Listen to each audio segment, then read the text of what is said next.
کردیم با یک آموزش دیگه. امروز قرار آموزش ساخت تاملیل رو یادتون بدم برای ویدیوهاتون. بچه ها قبل از اینکه بهتون یاد بدم لطفا کانالمون رو دنبال کنید، لایک کنید، کامنت بذارید، زنگوله زیر ویدیو بزنید. مرسی برای تماشا. خب بچه ها ببخشید، اول باید از خودتون یه عکس داشته باشید، مثلا اینجوری کنید، عکس خودم اینجوری. میایم اینجا، میایم داخل برنامه این شات.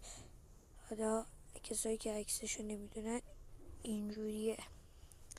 میایم داخل برنامه، گزینه عکس رو میزنیم، جدید رو میزنیم، عکس خودمون رو انتخاب میکنیم.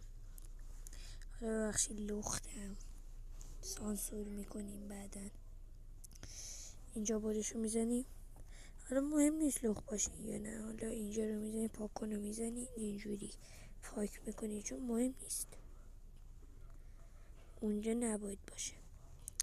پاک کن انتخاب میکنید، صبر کنید. آها، اینجوری پاک میکنید.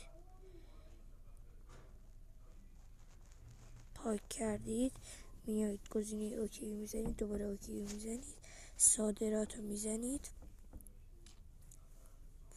صبر میکنید بچه ها.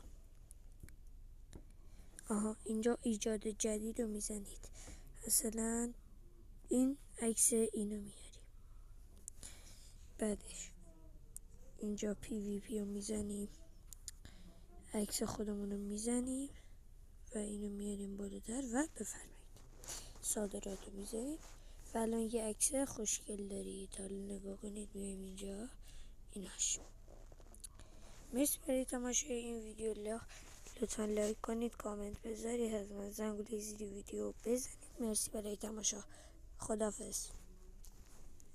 صبر کنید. خداحافظ.